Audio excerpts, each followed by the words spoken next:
Greetings, greetings, greetings, greetings. All right, let me check this mic so we can get it started. All right.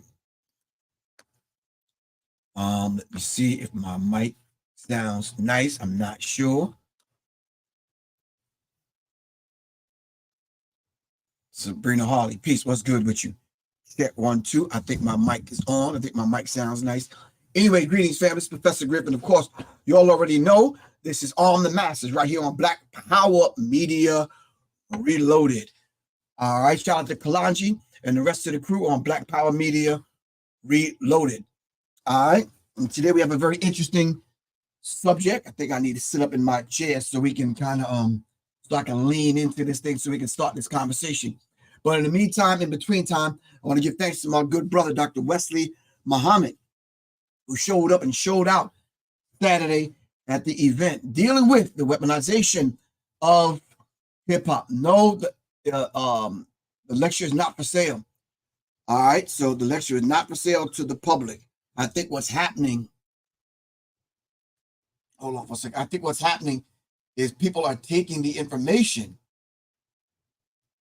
and as they're taking the information and they're repackaging the information, and you know, these people are actually getting paid from the information and then absolutely offering nothing back. You understand what I'm saying? Which I think, you know, I think it's a disservice. Just if you ask me, I just think it's a disservice. All right, just like all the way around the board. All right. So we got some more lectures coming up and some very interesting conversation happening as we move towards these unholy days. We're definitely going to talk about Dr. Ishaka Musa Barashango's work, dealing with menticide, dealing with European holidays. We're going to be talking about, as we move towards selection day, we're going to talk about the selection process, and hopefully we can do something in real time as the president of the United Snakes is selected. All right. Okay. So anyway, fam, today's subject, we're going to be talking about systematic miseducation. All right. Systematic miseducation. And it's two, if you want this information, as far as a list of books that you want to kind of know what to purchase and what to kind of obtain to put in your library, just hit me up. My email address is seriousmindsinfo@gmail.com. Serious, SIRIUS, minds, MINDZ, info@gmail.com. Hit me up or just text me, 678-557-2919. All right, and we'll take it from there. But I wanted to just talk about a few authors and a few books where I'm pulling the information from. All right, okay. And of course, the book list is in my book, A Warrior's Tapestry. So I put a book list in the back of this book. All right, so if you purchase this book, you don't have to go through the whole process of going back and forth with me and that kind of thing, trying to get the book list. The information is in the back of this book, Warrior's Tapestry, by yours truly, Professor Griff. All right, okay. Our good sister, Dr. Frances Cress Welsing, who gave us the ISIS papers. All right. This is one of those books that's just, it's a staple. You have to have this book in your library if you're going to navigate racism, white supremacy, and this particular subject that we're talking about today, the whole idea of education. All right. And as you often know, and I've read this quite often, it says, as a Black behavioral scientist and practitioner in general child psychiatrist, my current function definition of racism, white supremacy is as follows. The local and global power systems structured and maintained by persons who classify themselves as white. Whether consciously or subconsciously determined, the system consists of patterns of perception, logic, symbol formation, thought, speech, action, and emotional response as conducted simultaneously in all areas of people activity. These areas are economics, education, which we're going to talk about today, entertainment, labor, law, politics, religion, sex, and war, for the ultimate purpose to prevent white genetic annihilation on the planet Earth, which the overwhelming majority of the people on the earth are black and brown people. Dr. Francis Cress Welsing, the ISIS Papers. That's a fundamental working definition of racism, white supremacy. All right. So as we dive into this particular subject in dealing with the idea of systematic miseducation. So when Dr. Carter G. Woodson talked about the miseducation of the Negro, he was absolutely correct in his assessment of the miseducation of the Negro. He says, when you control a man's mind or a man's thinking, pardon me, you do not have to worry about his actions. You do not have to tell him not to stand here or go yonder. He will find his proper place and he will stay in it. You do not need to send him to the back door. He will go without being told. In fact, if there's no damn back door, he didn't say damn, I said damn. He will cut one out for his special benefit. His education makes it necessary for him to do this. The Miseducation of the Negro by Dr. Carter G. Woodson. All right. Okay, Dr. Carter G. Woodson. So I'm going to talk about a few books that you have to have in your library. But before I do that, we're going to dive into some information that I think will explain some things. Not it would take me 2 or 3 hours to do this talk in the correct way. All right. So I want to just kind of give you an overview on some of the things from a different perspective. All right. In understanding the systematic racism that goes on in the educational system. All right. Shout out to all of those black educators out there. Shout out to all of the educators, period. White, black, or otherwise, that, that educate, that's educating the masses of the people, especially the human family, that looking way beyond the miseducation system that we're currently involved in, but those that truly put themselves on the front line to truly educate the masses of the people. All right. All right. So, I'll get back to these books in a minute. Like I said, if you want the book list and all the books that I'm talking about, just purchase this book from my website. Go to www.professorgriff.me. Get this book, and inside of this book in the back is a detailed DVD list of things that you should have, DVDs you should have, as far as documentary films, and a book list. All right. A Warrior's Tapestry. www.professorgriff.me. All right. Let me see if I can go here. Let me see. Nope. Here we go. I think this might be it. Let me go back here like that. Share it. And then I think I can play it from here, so you can get a better understanding. All right. This is Jamal. Jamal is a boy who lives in a poor neighborhood. He has a friend named Kevin who lives in a wealthy neighborhood.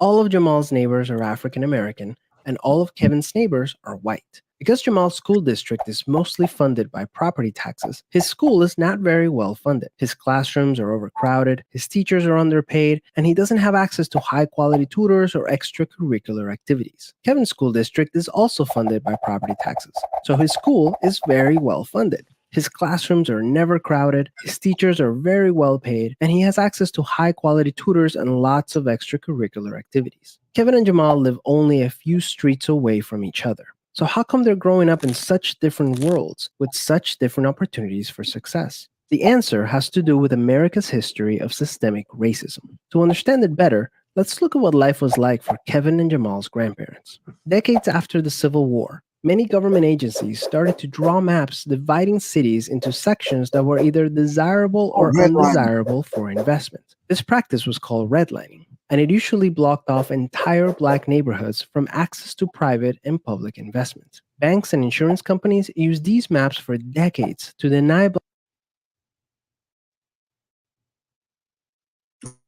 Black people loans and other services based purely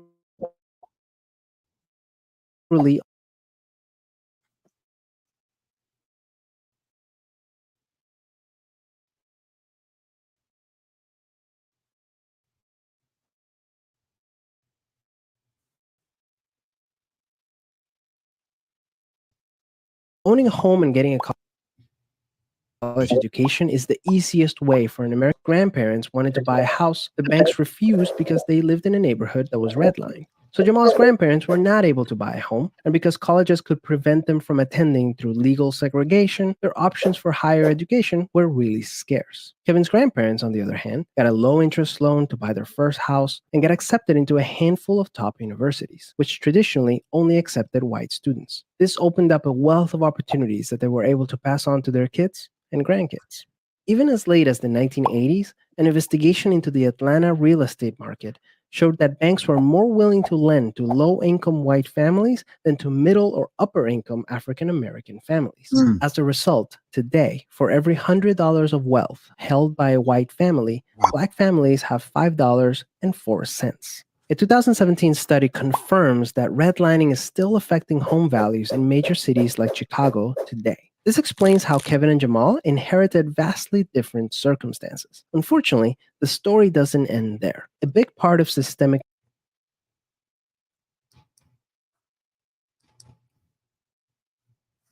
Hold on. I don't know what's happening. Something is happening. Okay, let's see.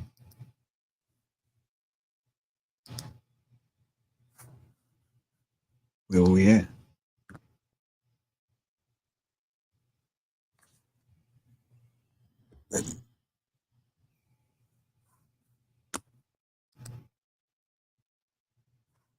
All right, something crazy is happening. I don't know what's happening. I lost my sound. Hold on. Let me see. Hold on.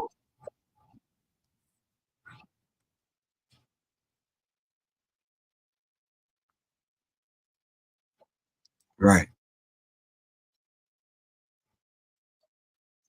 neighborhood that was redlined. So Jamal's grandparents were not able to buy a home, and because colleges could prevent them from attending through legal segregation, their options for higher education were really scarce. Kevin's grandparents, on the other hand, got a low-interest loan to buy their first house and get accepted into a handful of top universities, which traditionally only accepted white students. This opened up a wealth of opportunities that they were able to pass on to their kids and grandkids. Even as late as the 1980s, an investigation into the Atlanta real estate market showed that banks were more willing to lend to low-income white families than to middle or upper-income African-American families. All right. So he's talking about the idea of how you begin to build not only wealth, but generational wealth via the educational process. All right. Okay. All right. So hold on. With that said, let's look at it like this. Should we, and I think I'm gonna kind of stop sharing that, and I'm gonna get back to do the rest of that in a second. I'm gonna stop and get back and do the rest of that in a second. Should we invest in our children's education and in our education, starting first in the home? All right. I think that's been my whole kind of thing when I decided to become an educator.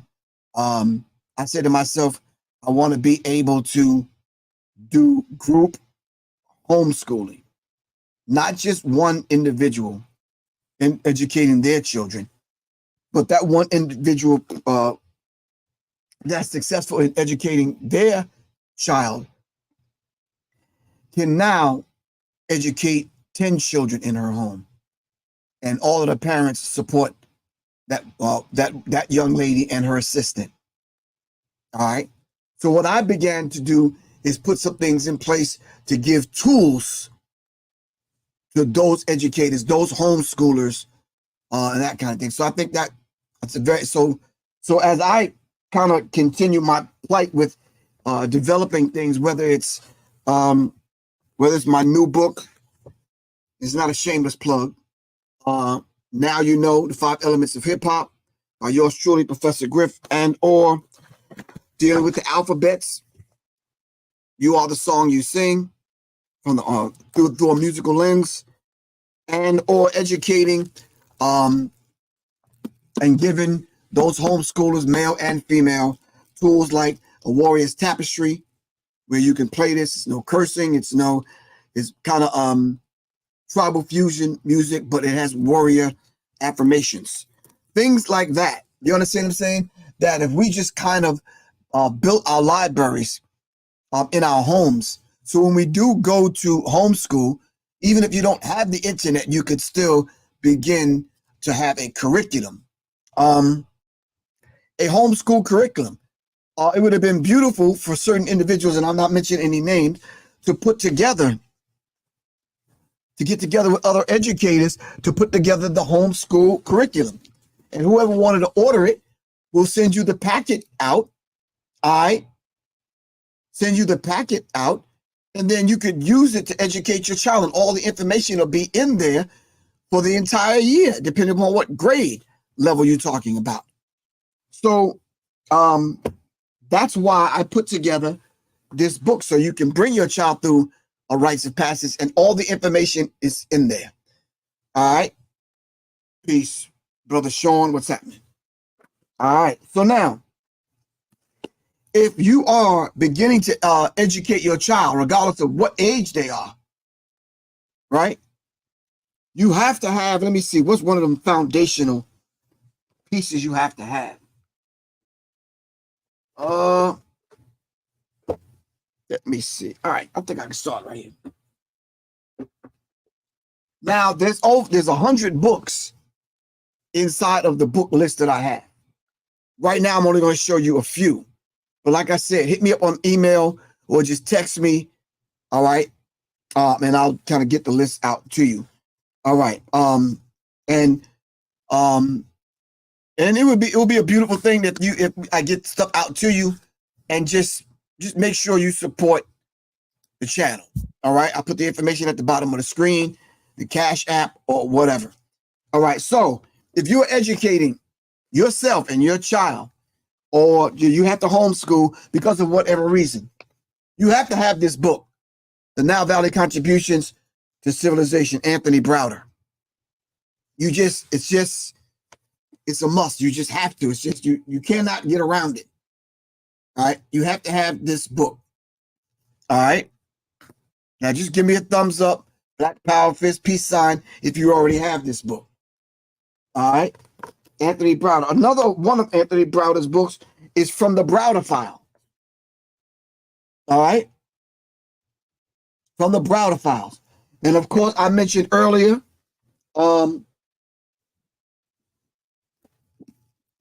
this is probably a little bit deep for students, but I don't think so.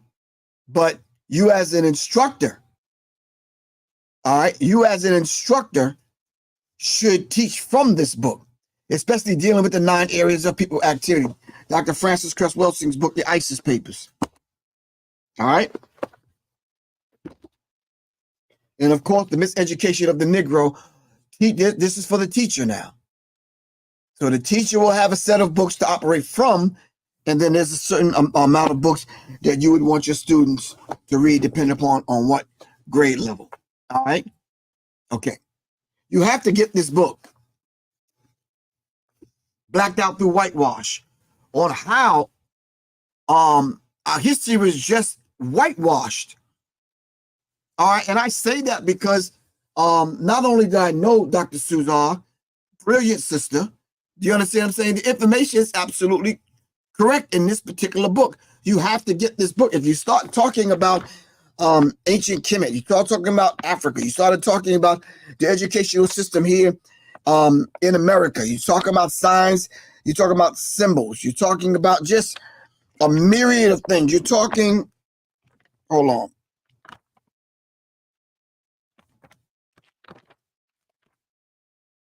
400 pages. You're talking 400 pages. Blacked out through whitewash. All right. Quite simply, this book is the greatest expose of the last 2 millennials. All right. It dives in. This book exposes the quantum deception at the foundation of Western culture, religion, and history. It exposes the greatest cover-ups in history, along with the massive mind control and deception perpetrated in the name of the Lord. This book also recovers lost and suppressed melanated truths, vital truths promoting the healing, upliftment, liberation, kinship, and empowerment of all humanity. It talks about what is the cosmic principles causing nappy hair to be nappy.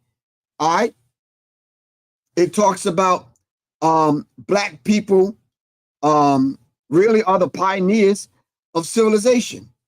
It talks about what Africans sparked the European Renaissance. It talks about why Christ's life almost identical to 4 other crucified saviors. It just goes into a myriad of subjects. All right, blacked out through whitewash, Dr. Suzar. If you're homeschooling, you have to have that book. All right. Next to this book, if you're homeschooling, Now Valley Contributions. There's a brother that I'm about to talk about right now that rarely he's mentioned. This gentleman is rarely mentioned, but I have 4 or 5 of his books, and you have to read this. You have to read his work. All right. Of course, mine is all chopped up and tore up and bent up and yeah, whatever. But this is Africa's Gift to America, J.A. Rogers. Africa's Gift to America, which we can delve into the theft of African consciousness. All right. The theft of African consciousness. And I need, someone said, Kerry Haywood said, I need your book list. My book list is in the back of this book, A Warrior's Tapestry. Go to my website right now and order this book, www.professorgriff.me. The DVD list and the book list is in the back of this book. All right. Hold on. Don't go nowhere. So when I talk about the theft of African consciousness, then and from J.A. Rogers' work, we're coming with the receipts from this brother, Supreme Understanding. He says Black people invented every damn thing. I don't know why I keep saying this word damn. Pardon me, fam. Yep. I talked about in my class this morning when I went to go teach at Gangster the Growers. Shout out to the admin staff and the students at Gangster the Growers. When I went to go teach this morning, I talked about having discipline and being able to master the self. All right. That was a very interesting talk. My lesson plan is right here. And here I am. I need to follow my own lesson plan, right? Hold on for a second. It's right here. My lesson plan. How to master self-discipline. 8 rules you need to know was my lesson plan today, this morning in class. All right. So yeah. But anyway, I need to follow my own set of instructions. Black people invented everything. Black people invented everything. Did I say everything or anything? All right. So the whole idea of going through, and then that will lead you. Hold on. Where's my hold on. That will lead you to this other book. And I have 12 books like this. The whole idea of Black inventors. You cannot go a day without running into or using something that Black people invented. It's just fact. Shout out to Dr. Khalid El Hakim, the Black History 101 Mobile Museum. All right, really appreciate him and his work. All right, but you cannot. Hold on for a second. Peace, Brian. I'm on live right now, so I'm gonna have to hit you back. As soon as I get off, I'm gonna hit you. All right. All right. I got you. All right, cool. All right, peace.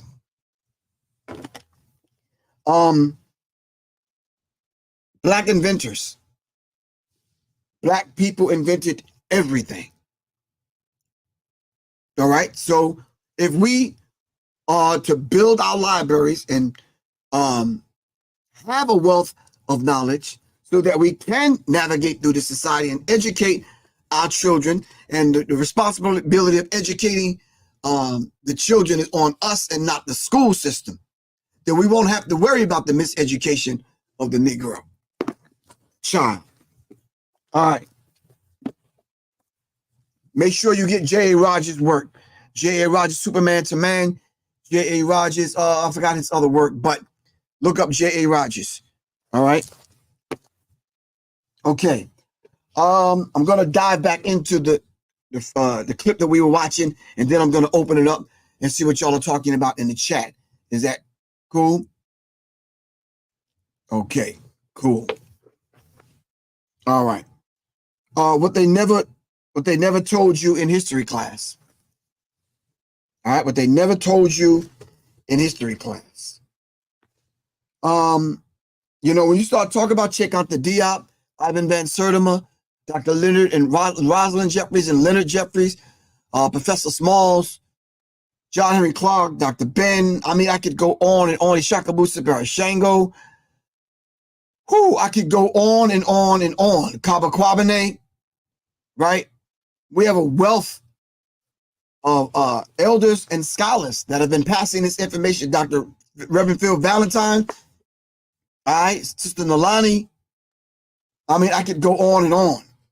But what they never taught you in history class is some things that you need to know, because these are the things that they left out of your history. It's probably one of the missing pieces in history. One of the missing pieces. I decided to be an educator and educate myself, all right, and I formulated an alternative curriculum, an alternative Black curriculum. All right. So, and these are some of the books that I put in my curriculum. All right. Okay. But they never taught you in history class. All right.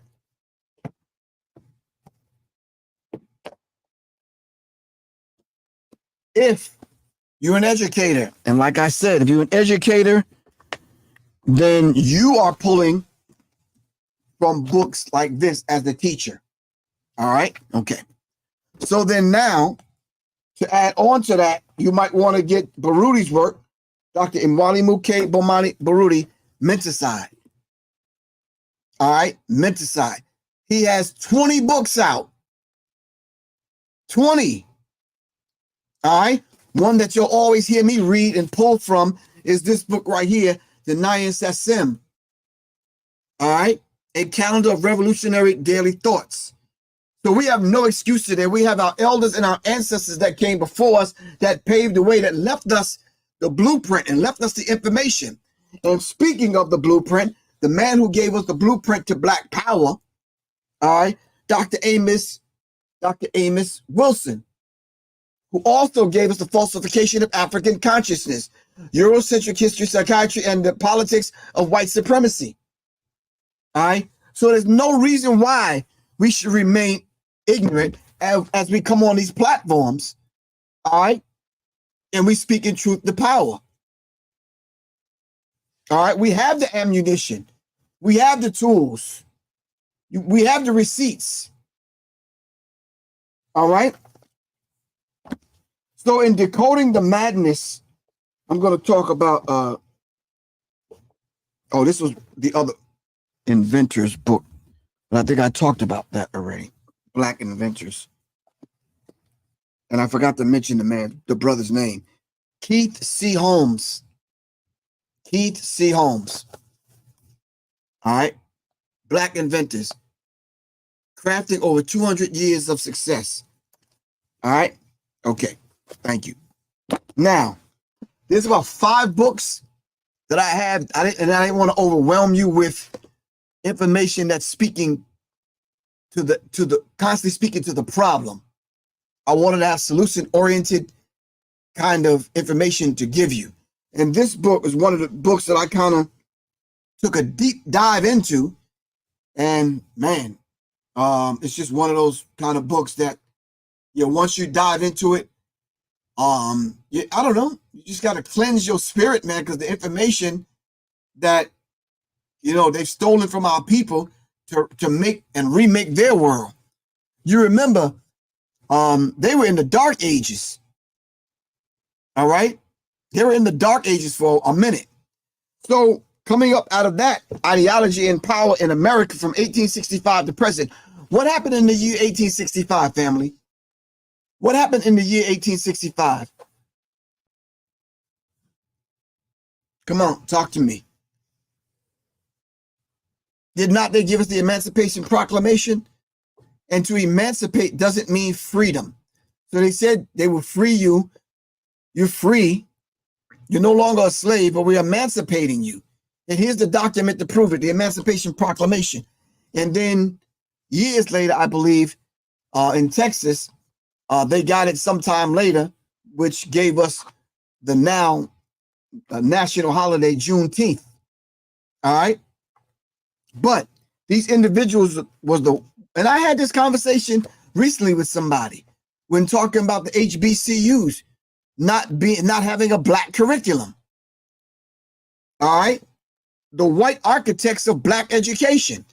I'm gonna have to say that 3 or 4 times so you can get that. The white architects of black education. The white architects of black education. The ideology and power in America, 1865 to 1954. William H. Watkins. William H. Watkins. All right. Okay. Okay. A book that I've recently purchased, and they're local authors that cannot get their books distributed out. I don't care whether it's digitally, where you can get them on Amazon or whatever. But there's some local authors everywhere I go. New York, Atlanta, LA, Detroit, Miami, Nashville, some other places. But beyond miseducation, the de-education in American public schools is making kids mad, mad, mad.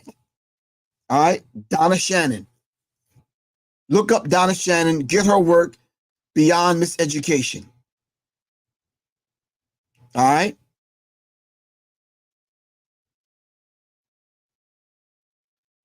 Okay.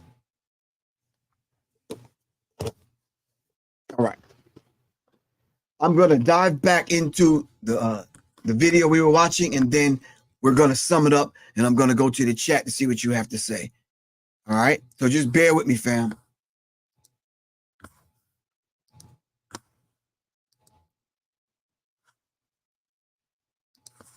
As a result, today, for every $100 of wealth held by a white family, black families have $5.04. A 2017 study confirms that redlining is still affecting home values in major cities like Chicago today. This explains how Kevin and Jamal inherited vastly different circumstances. Unfortunately, the story doesn't end there. A big part of systemic racism is implicit bias. These are prejudices in society that people are not aware that they have. Let's go back to Kevin and Jamal. Against all odds, Jamal manages to be the only student from his high school to get accepted into a great university, the same one that Kevin and his high school friends are attending. But after Kevin and Jamal both graduate, Jamal notices that his resume isn't drawing as much interest as Kevin's, even though they graduated from the same program with the exact same GPA. Unfortunately for Jamal, studies show that resumes with white-sounding names get twice as many callbacks as identical resumes with black-sounding names. Implicit bias is one of the reasons why the black unemployment rate is twice the rate of white unemployment, even among college graduates today. You can see evidence of systemic racism in every area of life. The disparities in family wealth, incarceration rates, political representation, and education are all examples of systemic racism. Unfortunately, the biggest challenge with systemic racism is that there's no single person or entity responsible for it, which makes it very hard to solve. So what can you do? The first thing you can do is work towards becoming more aware of your own implicit biases. What are some prejudices that you might hold that you're not aware of? Second, let's acknowledge that the consequences of slavery and Jim Crow laws are still affecting access to opportunity today. As a result, we should support systemic changes that create more equal opportunities for everyone. Increasing public school funding and making it independent from property taxes would be a great start so that poor and wealthy districts can receive equal access to resources. Equal access to resources. Equal access to resources. That's what we're looking at, fam. Equal access to resources. All right. In my list that I gave you of those individuals, those warrior scholars that are on the front lines, Ashwa Kwesi and Mary Ra Kwesi on the front lines. On the front lines. We can talk about Dr. George G.M. James' Stolen Legacy. We can talk about Tony Martin, Chancellor Williams, Yusuf bin Yakinen, Dr. Yusuf bin Yakinen, Dr. Francis Cress Wilson, Ivan Van Sertima, Marimba Ani, John Henry Clark, Chikanta Diop, Amos Wilson. All right. I did have something else planned for us to do, and maybe I still can do it. All right. I wanted to talk about the Black IQ test. Now I'm pulling from my teacher's edition of my book, A Warrior's Tapestry. All right. A warrior. I'm just pulling from the teacher's edition. That's it. All right. So I'm gonna run this down real quick. Just see right now how many answers can you answer right off the top of your head. All right. The Black IQ test. The black dot or the third, number one, the black eye or the third eye is still used by Africans to acquire what? And don't Google this and go online and cheat. The Black IQ, the Black IQ test. Number two, the only way to beat a system is within a system, or with a system, pardon me. 3, Christ consciousness means raising oneself to the higher level of spiritual awareness. 4, Sankofa means what? What does Sankofa mean? This is the Black IQ test I'm giving everyone. Are we able to pass it without Googling this information? All right, what is Sankofa? I don't see no answers coming up on the screen. Come on, fam. What is Sankofa?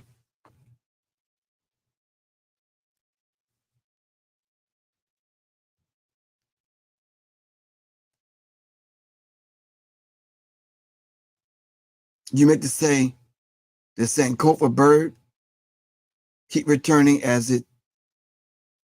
Oh, I know what you're talking about. I got you. Yeah, you're right. Need to know, you're right. I got you.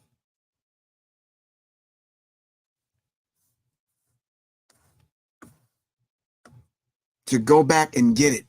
To go back and fetch a Sankofa, looking back to go forward. Thank you. Going back to fetch it. Thank you very much, fam. Thank you. Now I can move on. In the system of global white supremacy, no person of color can integrate any situation without white people's permission. This is the Black IQ test. I don't have time to run it all down. All right. But you can Google the Black IQ test right now. Mental slavery keeps the person away from knowledge and mastery of self. Mental slavery. That's why your brother, Professor Griff, have read this book twice. The Revolution of the Mentally Dead. You cannot be mentally dead. Didn't Bob Marley talk about the being mentally dead? What song was that by Bob Marley? None can save us but ourselves. Was it Get Up, Stand Up? No. It was song's right on the tip of my brain here.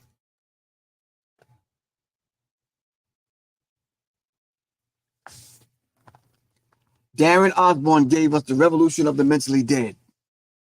All right, Redemption Song. Ah, I should know that. Redemption Song. Thank you. Redemption Song. All right. Okay. Which group of Africans managed to civilize Europe? Y'all should know that. Everybody should be lighting up the screen with that answer. What group of Africans managed to civilize Europeans? Come on. Y'all should be lighting the screen up.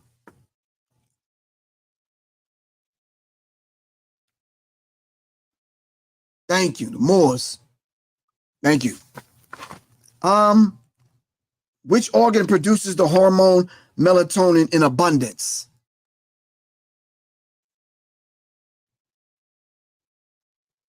Right? Which organ produces the hormone melatonin in abundance? You said the pituitary gland, the pineal gland. Come on, which one? Come on, Carla, let's get it right. Pineal. Right.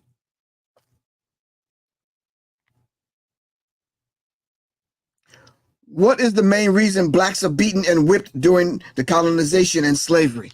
Two main reasons.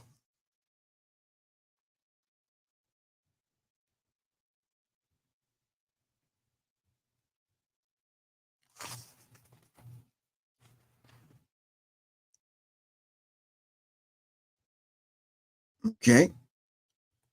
Was the Rastafari of Jamaica, were they the first blacks to wear their hair locked? That's right, Tanya. Noma. Control and fear. And to break their will. Mind control and fear. Thank you. All of those answers are correct. Was the Rastafari of Jamaica, were they the first blacks to lock their hair?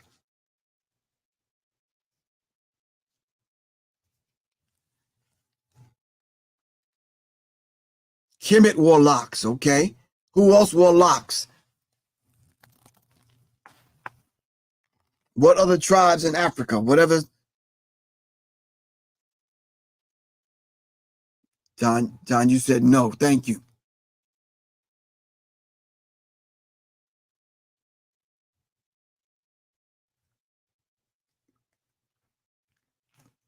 All right, so these are just the questions from the Black IQ test. All right, the Black IQ test that's in my book, A Warrior's Tapestry. All right. So I'm going to go to the chat, see what y'all have to say. And then keep in mind, as we thumb through the chat, self-love is the greatest middle finger. Self-love is the greatest middle finger. All right. All right. Thanks for bearing with me, fam. It took me a lot to go through that, but thank you for bearing with me. All right. I really appreciate that.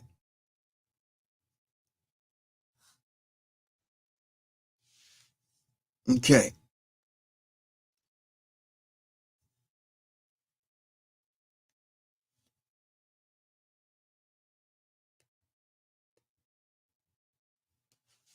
Mm.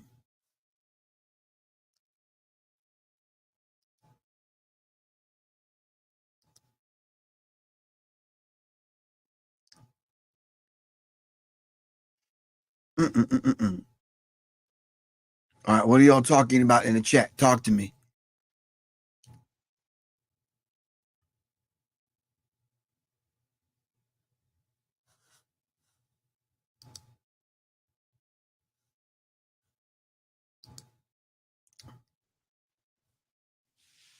Need to know?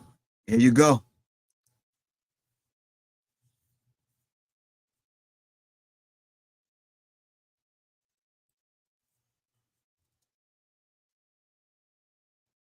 Oh, give thanks, Charles Wilson. Really appreciate you. You have to know yourself to love yourself. Indeed. I'm putting that on the screen. Ernst, what's good with you, bro?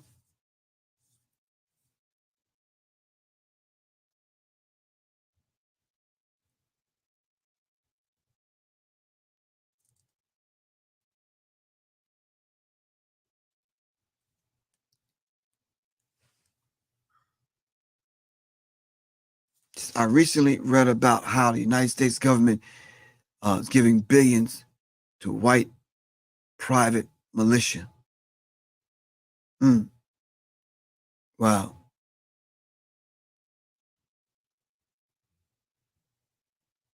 Okay.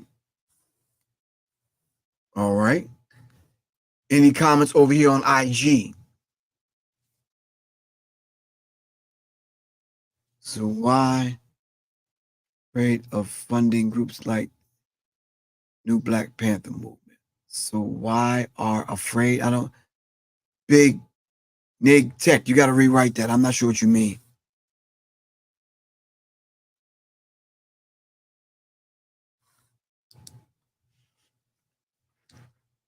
All right. Peace, God. Can you repeat your book list? Somebody answer him. Can I repeat that book list? Now, presently I'm surrounded by 30 books. The book list is in this book. Ra. Go get it from my website, www.professorgriff.me. You said you're working? Oh, okay, cool. I got you. Take a screenshot of this book. Go to my website and get this book. All right. There, the list is in this book in the back.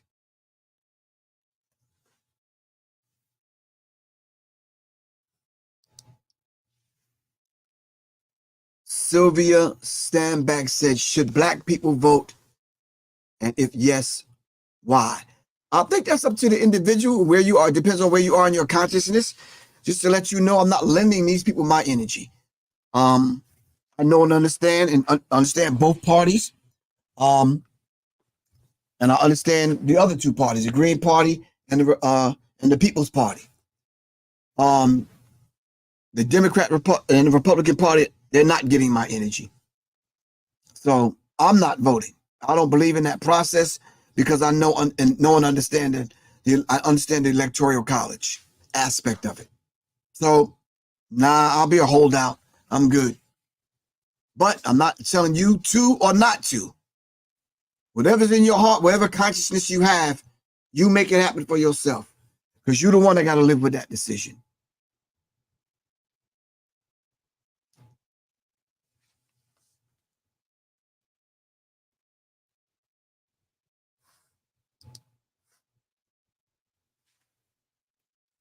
All right?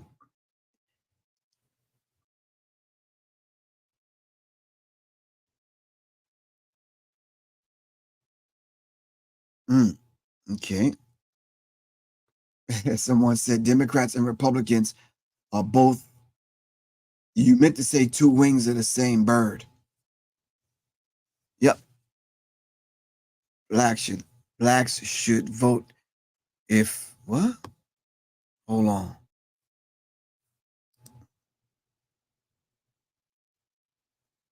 Blacks should vote if they are black agendas and black tangibles for black only. Okay, William, I hear you, bro. Yeah, okay. Ernest Grant said that book is always on me at work. Notice he said always on him, and it's not out. He's trying to keep his job. You understand? Ain't nothing wrong with that. That's military strategy. No one need to know. His pants are big enough where he can put it in his back pocket. He got some hammer pants he wear at work, so I don't know shit. Go hammer, go hammer.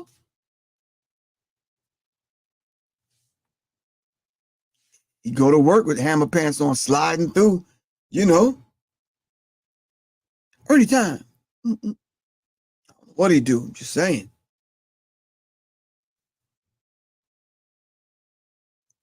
All right. All right, fam. We're getting closer and closer to bringing this thing to a close. I really appreciate everyone's energy today. I managed to get through it after coming from teaching this morning, and I'm about to pack up my stuff because I have a couple of clients. I got to meet them on the gun range, the gun range, and We got to put that work in. Something that you should be doing. Training. All right? Something that you should be doing. If you know anyone in Atlanta that wants to train, tell them to hit me up. My phone number is 678-557-2919. For the winter months, I'm going to be teaching small group classes of self-defense. All right? We're going to be talking about weapons that, self-defense weapons that women can keep in their purse, brothers can keep in their pocket, and basic self-defense, how to get out of a choke, how to do a block, how to punch, how to do a takedown, wrist locks, basic stuff. If anyone would like some personalized instruction, I'm talking about groups now. All right, so I'm not going to some chick's house by herself in her garage or basement and it's just me and her and we're going over self-defense techniques. That's just not going to happen. No. Small groups. Now, I'll come, sister, if you deal with your boyfriend or your husband or your dad or your brother or your uncle or even your sister. We good. All right. Small group classes, 2 or more people. All right. Okay.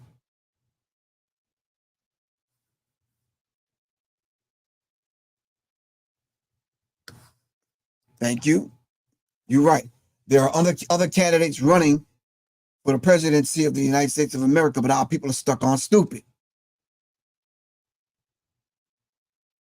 All right.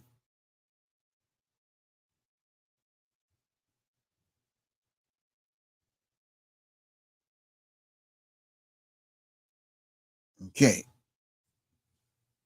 All right, fam.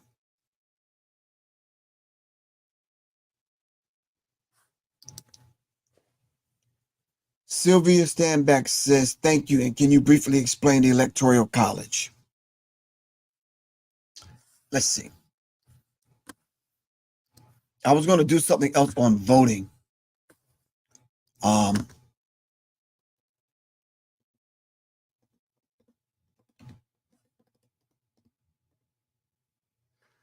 on.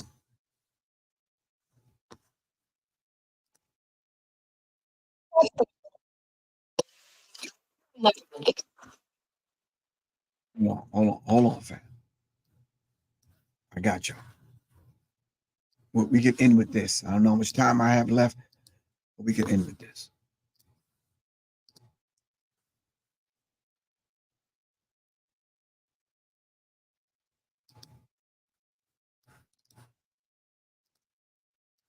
All right, here we go. Hillary Clinton's nationally, Joe Biden is currently ahead. But these national polls don't actually tell you who's going to win. Throw the national polls out the window. They don't matter at all. What matters are those swing states. Yes, the swing states. Most democracies around the world elect their head of state with a popular vote, so whoever gets the most votes wins. But in America, we do it a little differently. The US is the only country that picks its president using something called the Electoral College. It's made up of delegates from each US state. When Americans vote for president, what they're actually voting for is who their state will vote for. This is why, every so often, someone wins the presidency without winning the popular vote. That's happened twice in just the past 20 years. The majority of Americans do not like the system, and haven't for a long time. Both political parties have made attempts to get rid of it. So why does the US still use the Electoral College? And who actually benefits from it? The Electoral College is based on how people are represented in Congress, where each state has a number of representatives based on its population, and every state also gets 2 senators. So, for example, let's look at Texas, which has a huge population, and Vermont, which has a really small one. Texas has 36 representatives in Congress. Vermont only gets 1. Representatives in both states each represent roughly the same number of people. In the Electoral College, a state gets the same number of delegates as their congressional representatives, plus 2 for each senator.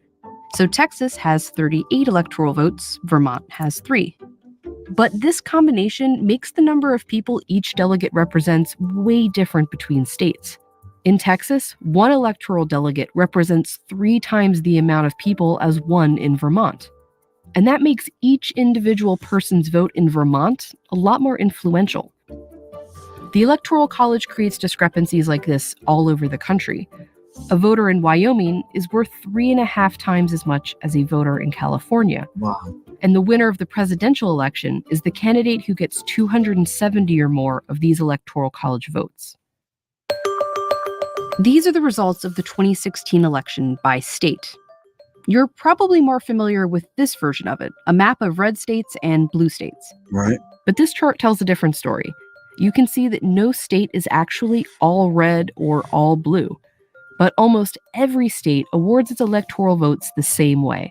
The candidate who gets the most votes in a state gets all its electoral votes. If they win the state by 1%, they win 100% of the electoral votes. In 2016, more than 4 million people voted for Donald Trump in California. In fact, more people voted for him there than in any other state except for 2. But it didn't matter. Hillary Clinton got more votes there, so she got all 55 of its electoral votes. Clinton never even campaigned in California. Polling showed she'd easily win the state. Trump only visited Texas once. He knew he'd basically had that state's electoral votes locked. But they both visited Florida 35 or more times. That's because Florida is usually a swing state. Polls show that the vote there could swing to one party or another nearly every election. Trump only won it in 2016 by 100,000 votes, out of more than 9 million. Swing states have changed over time thanks to shifting demographics and political views. And it's states like these where presidential candidates spend most of their time campaigning. It also means these states have way more influence over the election than these ones. A study found that voters in Michigan had 51 times the amount of influence on the 2016 election as someone from a state like Utah. Voters in states like California or Missouri mattered very little. Swing states are where the election actually takes place. They get the attention and the influence, and they only exist because of the Electoral College. It doesn't seem very fair, but the Electoral College has always shifted power away from some people and towards others. It was how it was designed. Back when there were just a few states, not 50, they had to get all the states to agree on the Constitution. One problem. The northern states, which were largely anti-slavery, wanted only free people to count in the population towards electoral votes, which they had more of. The pro-slavery southern states were worried that they would be constantly outvoted and wanted enslaved people to count in determining the population. As a compromise, they settled on something called the 3/5 Clause. It established that an enslaved person would only count as 3/5 of a person. In 1800, Pennsylvania, a northern state, and Virginia, a southern one, had about the same number of free people living there. But Virginia was also home to hundreds of thousands of enslaved people who had no freedom, let alone a vote, and ended up with more votes in the Electoral College than Pennsylvania. That year, those extra electoral votes gave the candidate from Virginia just enough to win. Even after the U.S. finally abolished slavery and eventually gave Black Americans the right to vote, white Southern leaders found ways to keep them from voting, like with discriminating laws like poll taxes and acts of violence. This meant they continued to have overrepresentation in the Electoral College on behalf of a large population that couldn't vote. The first time Congress attempted to replace the Electoral College with a simple popular vote was back in 1816. But senators from southern states blocked it, saying it would be deeply injurious to them. In 1969, Congress came even closer. Replacing the Electoral College had support in both parties and even passed the House, but it was blocked again by southern senators. A senator from Alabama wrote, "The Electoral College is one of the South's few remaining political safeguards. Let's keep it. Why change a system that historically had and still was benefiting white Southerners?" That's that in a nutshell. That's your Electoral College. That's who chooses the president, not you. You do not elect the president of the United States. I don't care how much fanfare, how many placards, I don't care how much yelling, screaming, political, whatever. You do not elect the president of the United States. You do not. We have to get educated about this. Today's subject was the systematic miseducation. You've been miseducated about the voting process. You do not elect the president of the United States. That's my last word, fam. This is Professor Griff. I love you all to life. I got to get out of here. All right. Peace. Peace.